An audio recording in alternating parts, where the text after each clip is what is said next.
Hello student, कैसे हो आप सब। स्वागत है आपका रवि बायोलॉजी क्लासेस में। इससे पहले वाले वीडियो में हमने देखा था यूकैरियोटिक्स और प्रोकैरियोटिक्स के बीच का डिफरेंस और यूकैरियोटिक प्रोकैरियोटिक्स के बारे में। इस वीडियो में हम देखेंगे division of labour in multicellular organism. Division in labour in multicellular organism के बोलने के पीछे यह रीजन है कि हम लोग यूनिसेलुलर ऑर्गेनिज्म को बांट नहीं सकते हैं, उनमें डिवीजन ऑफ लेबर पॉसिबल नहीं है क्योंकि उनका सारा फंक्शन जो होता है एक ही सेल के अंदर परफॉर्म होता है। आइए देखते हैं। जैसे में कोई यूनिसेलुलर ऑर्गेनिज्म है,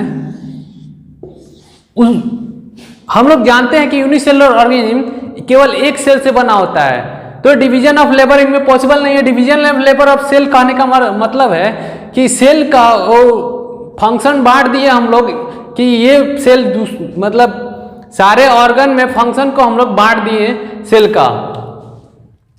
आइए देखते हैं इनमें। तो ये तो एक ही सेल है, ये कहीं फुदक के जा सकता है। इनमें डाइजेशन एब्जॉर्प्शन सारा इन्हीं में होता है, खाना पीना हगना सारा। आइए देखते हैं हम लोग division of labour in multicellular organism. तो ये हमारा हो गया नवा topic, division of labour in multicellular organisms.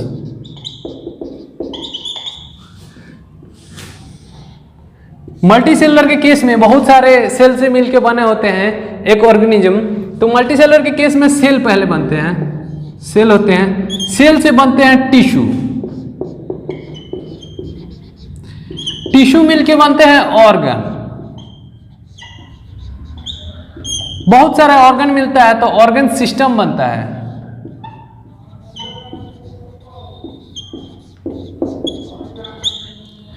Organ system जब मिलता है तो बॉडी का एक निर्माण होता है। जैसे में ये हो गया बॉडी बड़ा सा, या तो ये ह्यूमन का हो सकता है, एनिमल्स का होता है, प्लांट्स का हो सकता है। जब सारा सेल मिलके एक पर्टिकुलर फंक्शन परफॉर्म करेगा तो टिश्यू बनाएगा, बहुत सारे टिश्यू मिलेंगे तो ऑर्गन का निर्माण करते हैं। और जब बहुत सारे ऑर्गन मिलते हैं जैसे में हाथ पैर नाक कान जीभ त्वचा, ये सब मिलने के बाद ऑर्गन सिस्टम का निर्माण होता है। मल्टीसेलुलर ऑर्गेनिज्म यानी कि हम लोग ह्यूमन का एग्जांपल ले लेते हैं, इसमें ऑर्गन सिस्टम का निर्माण होता है। ऑर्गन सिस्टम जब पूरा कोऑर्डिनेटेड वे में एक फंक्शन करता है तो उसे पूरा बॉडी का नाम देते हैं। जैसे हमारा पूरा एक बॉडी है और विभिन्न अंगों से मिलकर बना हुआ है, बहुत सारे ऑर्गन प्रेजेंट हैं हमारे शरीर में जिसके कारण हमारा बॉडी बना। तो आइए हम लोग बात करते हैं कुछ सेल के बारे में जो हमारे बॉडी में प्रेजेंट होते हैं। जनरली हम लोग ह्यूमन के केस में हम लोग सेल को डिवाइड करते हैं इसके फंक्शन को, और सारे ऑर्गन में हम लोग देखेंगे कि किस तरह का सेल प्रेजेंट होते हैं। सारे में तो देखना पॉसिबल नहीं है, लेकिन कुछ ऑर्गन में हम लोग देखेंगे कि किस तरह का सेल प्रेजेंट होता है और इसका फंक्शन क्या होता है। जैसे में हमारा हार्ट है, हार्ट वो वाला निब्बा निबी वाला हार्ट नहीं, ये वाला हार्ट नहीं जो इस तरह बना देते हैं, ये वाला हार्ट नहीं, ये तो निब्बा निबी वाला हार्ट है। इसमें कोई सेल नहीं होता है, आप देखेंगे कोई सेल है इसमें नहीं। हमारा हार्ट का एक्चुअल डिजाइन होता है इस तरह का क्लिंचेड फिस्ट। हमारे मुट्ठी का शेप देख पा रहे हैं आप, ठीक इसी तरह का हमारा हार्ट होता है जिसका काम क्या होता है, ब्लड को पंप करना। अब हम चाहते हैं कि हम अपने हार्ट को रोक लें, क्या ये पॉसिबल है? नहीं है। लेकिन हम चाहेंगे अगर कि अपने हाथ को घुमा ले इधर उधर, जब हम सोचेंगे तो ऐसे घुमा सकते हैं, ऐसे एक्सरसाइज कर सकते हैं, खा सकते हैं, घूम सकते हैं। ये हमारा फंक्शन होता है, जो मसल्स के जो फंक्शन होता है वो हमारा ब्रेन के अनुसार होता है। ब्रेन इसे सिग्नल देता है तभी होता है। लेकिन हार्ट में जो मसल होता है उसके किसी का सिग्नल का जरूरत नहीं पड़ता है, वो इनडायरेक्टली दिमाग से कंट्रोल होता है, लेकिन डायरेक्टली वो खुद की मर्जी से फंक्शन करता है। आइए हम देखते हैं हार्ट में कौन सा सेल प्रेजेंट होता है। हार्ट सेल, हार्ट सेल को हम लोग कार्डियक मसल का नाम देते हैं। कार्डियक मसल नाम है हार्ट सेल का। इसका काम क्या होता है, एक ऑर्गेनिज्म को पैदा होने के बाद से और डेथ तक ये धड़कते रहता है। इसका काम होता है बिना थके, बिना रुके ये धड़कते रहता है रिदम के अनुसार। हमारा नॉर्मल जो हार्ट होता है वो 1 मिनट में 72 से 75 बार धड़कता है, जिसे हम लोग एवरेज में लेते हैं 72 बार। अगर हम एक्सरसाइज करते हैं तो इसका धड़कना बढ़ जाता है, ये बढ़ के 100-110 तक चला जाता है। इनमें एक स्पेशल टाइप का कार्डियक मसल प्रेजेंट होता है, जिसके कारण ये पूरे लाइफ में धड़कते रहता है, वो भी बिना रुके बिना थके। इसे हम लोग इनवॉलंटरी मसल नाम से जानते हैं। इनवॉलंटरी का मतलब वही है कि बिना दिमाग के सिग्नल के बिना ये काम करता है। हम अपने मर्जी से इसको ऑपरेट नहीं कर सकते हैं। अगर 1 मिनट में 72 बार धड़क रहा है तो हम इसे 200 बार नहीं धड़का सकते हैं, हम इसे 300 बार धड़काना मुश्किल है। इसको मैक्सिमम हम लोग जब एक्सरसाइज करेंगे तो 100 से 110 बार धड़क सकता है, इससे ज़्यादा हम धड़काना मुश्किल है। आइए हम लोग कुछ स्टमक सेल के बारे में अब देखते हैं।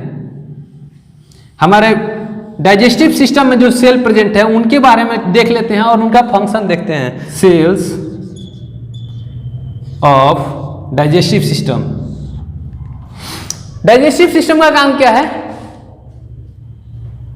फूड को डाइजेस्ट करना, मतलब कि उनमें डाइजेस्ट करने वाला एंजाइम रिलीज करने वाला सेल प्रेजेंट होगा, जो कि एंजाइम रिलीज करता होगा और फूड को हमारे छोटे छोटे टुकड़े में तोड़ देता है, जिसके कारण हम लोग कहते हैं कि वो डाइजेस्ट हो गया और उसके तोड़े हुए न्यूट्रिएंट्स को ऑब्जॉर्व कर लेता है सेल के अंदर।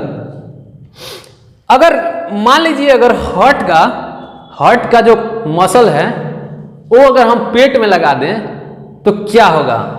अगर हम पेट में लगा देते हैं तो पेट भी धड़कने लगेगा और सारा खाना मुंह से बाहर आने लगेगा। जितने भी खाना हम खाएंगे अंदर और पेट धड़केगा, ऐसे ऐसे धड़कते रहेगा। जरा सोचिए अगर मसल सेल को हम लोग, कार्डियक मसल को हम लोग हाथों में लगा दे तो हाथ ऐसे ऐसे ऐसे ऐसे धड़कने लगेगा।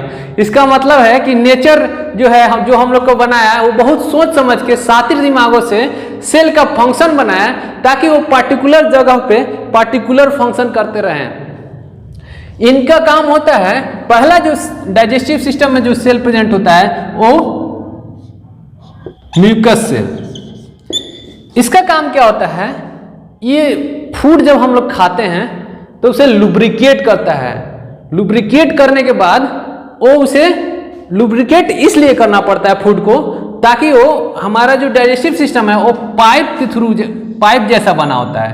ऐसे ऐसे स्मॉल इंटेस्टाइन है पूरा ऐसे फैला होता है, ऐसे ऐसे मतलब पूरा ऐसे फैला होता है। अगर फूड डाइजेस्ट नहीं होगा, फूड लुब्रिकेट नहीं होगा,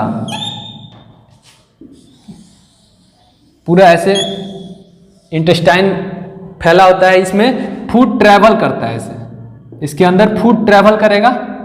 अगर फूड लुब्रिकेट नहीं हुआ तो क्या इसके अंदर पास कर पाएगा? जाहिर सी बात है पॉसिबल नहीं है। इसका काम क्या होता है? म्यूकस सिक्रीट करता है। म्यूकस का कहने का अर्थ है कि वो लुब्रिकेटिंग सब्सटेंस होता है जिसे ये सिक्रीट करता है और वो हमारे ईटेन फूड को वो लुब्रिकेट कर देता है, जिसके कारण इजिली फूड पास हो जाता है हमारे इंटेस्टाइन में। जरा सोचिए जिनके में म्यूकस का सिक्रीशन कम होता है उनमें कॉन्स्टिपेशन हो जाता है, उनका सुबह में टट्टी नहीं हो पाता है, सुबह में अच्छे से क्लियर टट्टी नहीं हो पाता है। क्यों नहीं होता है? क्योंकि ये म्यूकस सिक्रीट नहीं करता है। ये सेल जब एबनॉर्मल फंक्शन करेगा तो ये म्यूकस सिक्रीट नहीं करेगा ज्यादा अमाउंट में और जिसके कारण टट्टी अटक जाता है, सुबह में टट्टी होना मुश्किल हो जाता है। कितना भी दम लगाओ टट्टी होगा ही नहीं। तो इसका काम हो गया सिक्रीट म्यूकस। दूसरा सेल देखते हैं। दूसरा सेल का नाम है जाइमोजेन।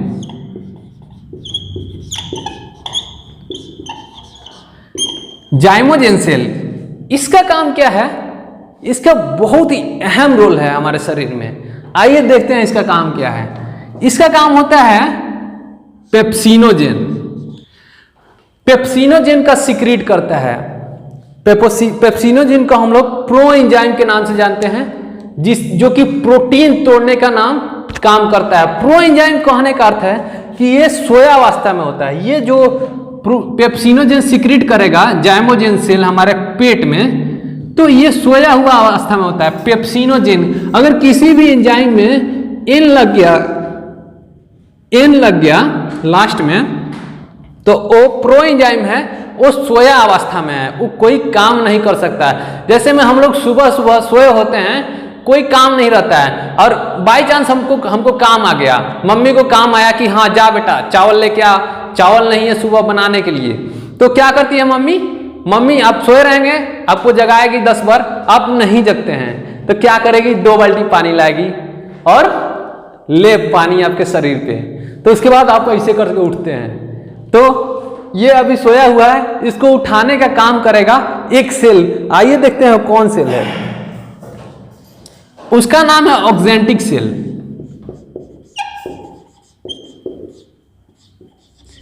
इसी को हम लोग प्यार से पैराइटल सेल के भी नाम से जानते हैं, और पैराइटल सेल। अगर ऑक्जेंटिक सेल लिख के आए तो भी ठीक है, पैराइटल सेल लिख के आ जाएगा तो कंफ्यूज नहीं होइएगा। ये दोनों एक ही का नाम है।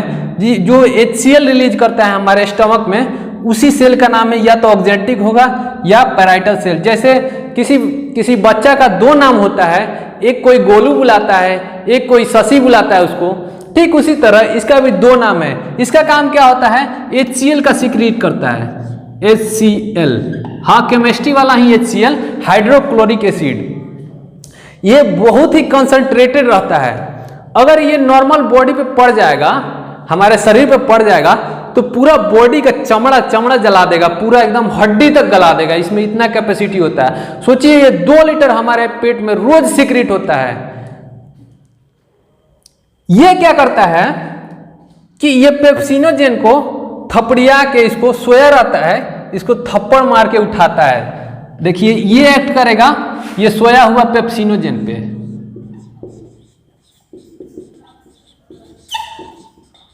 जब इस पे HCl पड़ेगा मम्मी के पानी की तरह, तो ये उठेगा ऐसे, अरे साला फंक्शन भी अभी करना है, तो ये उठा, तो ये बन गया पेप्सिन। सोया हुआ अवस्था में था तो इसे क्या बोले हम लोग, पेप्सिनोजेन। और ये इसको उठा दिया HCl ने, तो इसे पेप्सिन बोले। अब इसका काम क्या होगा,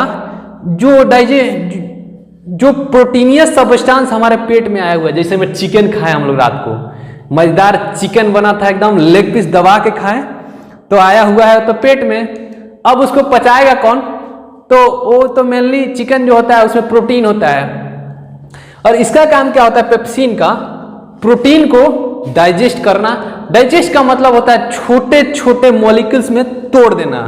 तो ये पेप्सिन एक्ट करेगा प्रोटीन पे। अब आ गया प्रोटीन, ठीक है,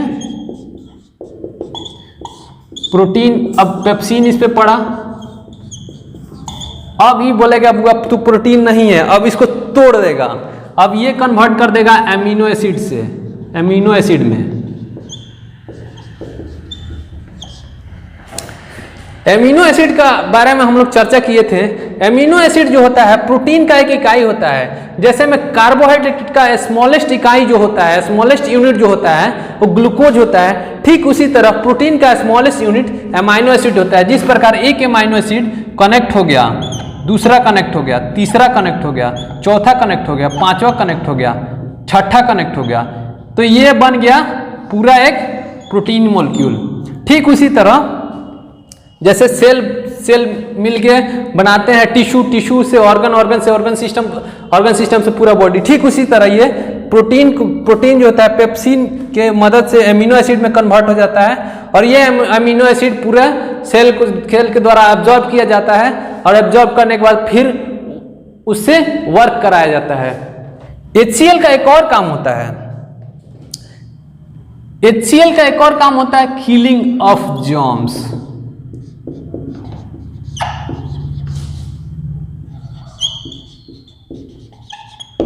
हमारे शरीर में फूड के थ्रू जितने भी बैक्टीरियल चीज चले जाते हैं उन्हें किल कर देता है HCl। ये तो हो गया सेल्स ऑफ डाइजेस्टिव सिस्टम। पहला हम लोग हार्ट का देख लिए, दूसरा स्टमक का देख लिए।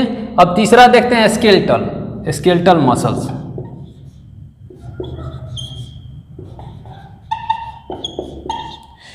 इनमें कौन सा सेल प्रेजेंट होता है? Muscle cell.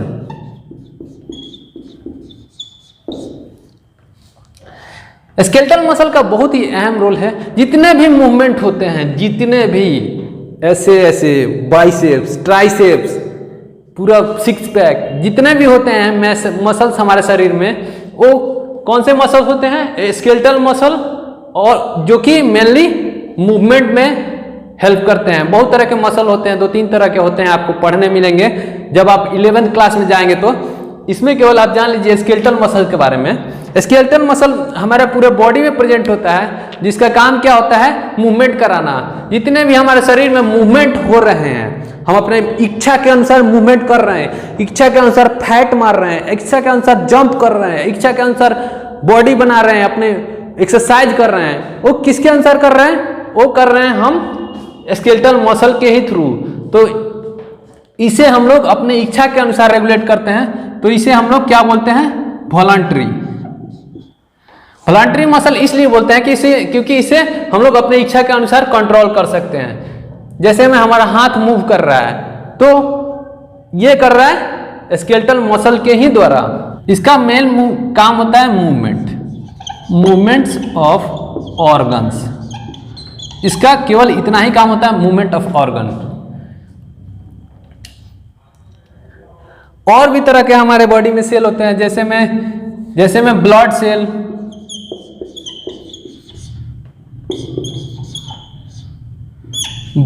को हम लोग आरबीसी, रेड ब्लड सेल होते हैं। ब्लड में हमारे आरबीसी होते हैं, डब्ल्यूबीसी, रवि बायोलॉजी क्लासेस नहीं, आरबीसी रेड ब्लड सेल, और प्लेटलेट्स। 3 तरह के सेल होते हैं, आरबीसी, डब्ल्यूबीसी, प्लेटलेट्स। ये हो गया हमारे ब्लड का cell, red blood cell, white blood cell और प्लेटलेट्स। जो हमारा बोन होता है, बोन जिस सेल से बना होता है उसे हम लोग ओस्टियोसाइट बोलते हैं।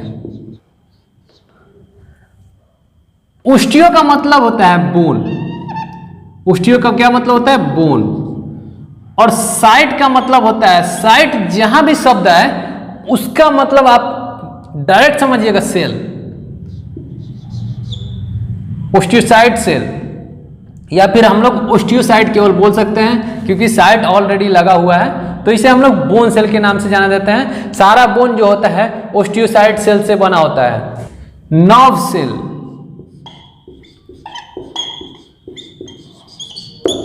न्यूरॉन को जानते हैं हम लोग, नर्व सेल।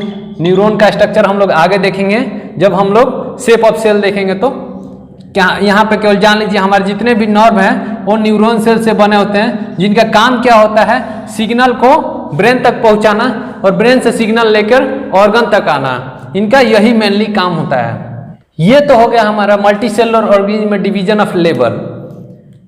लेकिन सेल में भी तो डिवीजन ऑफ लेबर होता है। तो हेडिंग 10वां हम लोग देख लेते हैं, डिवीजन। 10वां टॉपिक हो गया हमारा division of labour in cell. इसमें कुछ नहीं है, डिवीजन ऑफ लेबर। जिस प्रकार हम लोग एक सेल को, यूनिसेलुलर ऑर्गेनिज्म के सेल को हम लोग एक बॉडी मान लेते हैं, क्योंकि यूनिसेलुलर ऑर्गेनिज्म एक ही सेल से बना होता है। तो ये हो गया एक बॉडी, ये हो गया न्यूक्लियस, ठीक है। तो इसमें भी तो फंक्शन हो रहे हैं, इसका भी सेल ऑर्गेनल है, छोटे छोटे सेल ऑर्गेनल प्रेजेंट है। इसे पूरा सेल में साइटोप्लाज्म हो गया, न्यूक्लियस हो गया, इसके अंदर भी फंक्शन हो रहा है। ये भी एक तरह का बॉडी बन गया, क्योंकि एक ही सेल है तो हम लोग सेल बॉडी इसे बोल सकते हैं। तो इनमें ऑर्गन्स ना प्रेजेंट होके ऑर्गेनल्स प्रेजेंट होते हैं, इन्हें हम लोग ऑर्गेनल्स का नाम देते हैं। सारे सेल ऑर्गेनल को हम लोग, सारे सेल में फंक्शनल यूनिट को हम लोग ऑर्गेनल्स का नाम देते हैं। जैसे में आर हो गया, ER हो गया। RER का मतलब रफ इंडोप्लाज्मिक रेटिकुलम, ER का मतलब, ये दोनों भाई हैं, इंडोप्लाज्मिक रेटिकुलम और गोल्जी बॉडी हो गया। ये सब हो गए सेल ऑर्गेनल, जिन्हें हम लोग सेल के स्ट्रक्चर में हम लोग चर्चा कर चुके हैं। अगर आपने वो वीडियो नहीं देखा है तो चैनल पे जाइए, आपको वो वीडियो मिल जाएगा, आप उसे देखिए। चैनल को सब्सक्राइब कर लीजिए और बेल आइकन दबाना न भूलिए। यूनिसेलुलर ऑर्गेनिज्म जो होते हैं वो यूकैरियोटिक भी होते हैं। आप पूछेंगे कैसे? हम लोग जब ऑर्गेनिज्म को क्लासिफाई किए थे 5 किंगडम में, तो दूसरा किंगडम था प्रोटिस्टा। पहला मोंडा था जो प्रोकैरियोटिक था, और दूसरा था प्रोटिस्टा। तो प्रोटिस्टा जो होता है वो कंप्लीट सेल होता है, वो यूकैरियोटिक सेल होता है। उनमें rough endoplasmic reticulum, Golgi body, सारे सेल ऑर्गेनल जो होता है वो प्रेजेंट होता है। तो इनका भी फंक्शन अलग अलग होता है। जैसे हमारे बॉडी में पूरा फंक्शन अलग अलग होता है, सब बॉडी में सारे सेल का फंक्शन अलग अलग होता है। तो आइए देखते हैं ऑर्गेनल और ऑर्गन्स के बीच का difference between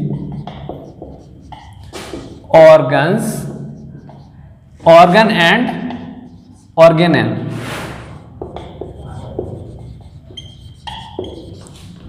organs and organelles. पहले हम लोग लिख लेते हैं ऑर्गन्स। एक दीवार खड़ा कर लेते हैं, इधर लिख लेते हैं ऑर्गेनल्स।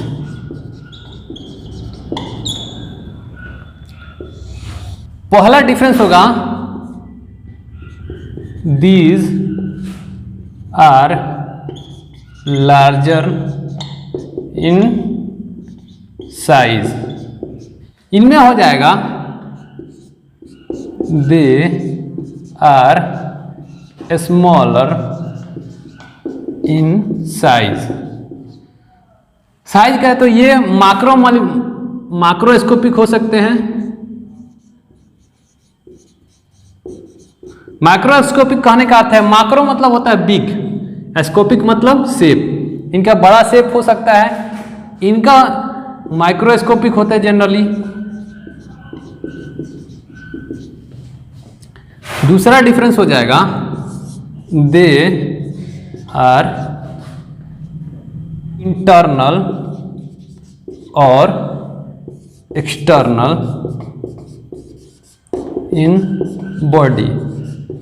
याद रखिएगा, हम लोग ये कंपैरिजन कर रहे हैं एक यूनिसेलुलर ऑर्गेनिज्म के बीच और एक मल्टी सेलुलर ऑर्गेनिज्म जिनमें organ system level of organisation है। जैसे में ह्यूमन बॉडी, हैंड ऑर्गन है, स्किन ऑर्गन है, सारे जितने भी ऑर्गन है उनके बीच हम लोग, और ऑर्गेनल के सेल के अंदर जो प्रेजेंट होता है वो ऑर्गेनल के बीच का हम लोग डिफरेंस देख रहे हैं। इनमें हो जाएगा दे आर मोस्टली इंट्रासेलुलर। इन्हें इंट्रासेलुलर क्यों बोला जा रहा है? इनको इंट्रासेलुलर हम लोग इसीलिए बोल रहे हैं क्योंकि ये मेनली सेल के अंदर ही प्रेजेंट होते हैं। अगर सोचिए गोल्जी अपैरेटस हमारे सेल से बाहर निकल गया और निकलने के बाद ब्लड में आ गया, ब्लड में आने के बाद पूरा ब्लड में घूमता रहेगा और सारे सेल को नॉक करते रहेगा, मे आई कम इन। जाके ब्लड सेल्स को बोलेगा मे आई कम इन, जाके हार्ट सेल को बोलेगा मे आई कम इन, जाके स्किन सेल को बोलेगा मे आई कम इन। नहीं, ऐसा नहीं होता है, वो सेल के अंदर ही प्रेजेंट होता है, सेल से कभी बाहर नहीं निकलता है। तो दे आर मोस्टली इंट्रासेलुलर, ये हमेशा इंट्रासेलुलर होते हैं, लेकिन दे आर इंटरनल और एक्सटर्नल टू द बॉडी। कहने का अर्थ है कि ऑर्गन जो होते हैं हमारे अंदर भी प्रेजेंट होते हैं और बाहर भी। जैसे में हमारा हैंड ऑर्गन हो गया जो कि बाहर प्रेजेंट है। हमारे हार्ट जो है, हार्ट दिल रोमियो वाला, वो जो होता है अंदर होता है, जिसे हम लोग अपने से नहीं देख सकते हैं, या तो ऑपरेशन के थ्रू देख सकते हैं या फिर एक्सरे वगैरह के से देख सकते हैं। ऐसे हमारे हार्ट को देखना पॉसिबल नहीं है खुद से। तो ये हो गया इंटरनल और एक्सटर्नल, दोनों प्रेजेंट होते हैं। ये प्राय अंदर ही होते हैं और ऑर्गेनल जो होते हैं वो सेल के अंदर ही होते हैं, कभी बाहर नहीं होते हैं। तीसरा जो हो गया पॉइंट आपका, organs are formed from tissue, और टिश्यू जो होता है सेल से बनता है। Organelles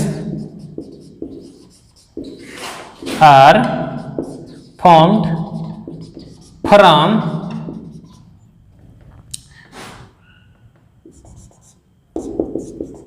micro molecules। माइक्रोमोलिक्यूल कहने का अर्थ है कि ऑर्गेनल जो होते हैं वो बहुत सारे मिनरल से मिलकर बने होते हैं, जैसे में कार्बन हो गया, ऑक्सीजन हो गया, ये सब मिलके ऑर्गेनिक सब्सटेंस बनते हैं। ऑर्गेनिक सब्सटेंस से हमारे ऑर्गेनल का फॉर्मेशन होता है। तो ऑर्गेनल्स जो होते हैं वो माइक्रोमोलिक्यूल से मिलके बनते हैं। चौथा, organs are coordinate to form organ system